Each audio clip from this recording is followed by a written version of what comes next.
Okay, so I was just scrolling through Instagram and I saw this graphic about potential matchups after the UFC 318 card concluded, and I think they might have just went 5 for 5. Starting off with Michael Johnson, who just won against Daniel Zellhuber. He's shown that at 39, he's still got the skills to beat up-and-coming prospects and just elite fighters in general. So they're matching him up against Drew Dober, who always puts on exciting fights, so this is a guaranteed banger.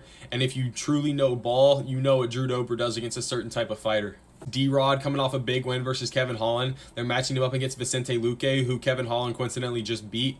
I think this is a banger matchup. D-Rod just puts on bangers. He throws caution into the wind and just goes for it. And Vicente Luque is kind of the same way on the feet. I see somebody getting knocked out in this fight. Their defense is not good enough, and they just throw straight offense. So I'd be hyped for this fight, and I think it'd get a finish. Kevin Holland obviously just lost to D-Rod, and I don't think his stock changes at all. He wins and loses fights like it's every another day of the week, and he's been calling out Colby Covington for a while. Colby's on a losing streak.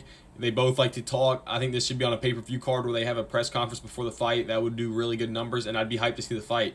Colby trying to wrestle against a lanky striker slash jiu-jitsu fighter like Kevin Holland is. It'd be a great fight. It'd be great trash talk. I'd love to see this one. On the same vibe as trash talking, we have Paulo Costa versus Israel Adesanya 2. Costa just came off a nice win over Roman Kopylov and showed that he's not just a gatekeeper at 15, that he's got a true chance in the top 10.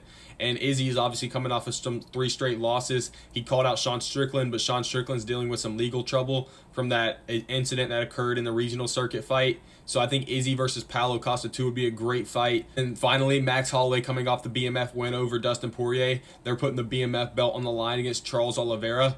I don't know how much I like this fight. The matchup makes sense, but for the BMF, doesn't really. Charles Oliveira is known to be a quitter in the early parts of his UFC career, and even though he's shown to put some resilience up at the end, I don't know if you want somebody like Charles holding the BMF title when fighters like Justin Gaethje, Max Holloway, Dustin Poirier, Nate Diaz, Jorge Masvidal are the ones competing for it, who literally would die before they quit in the octagon.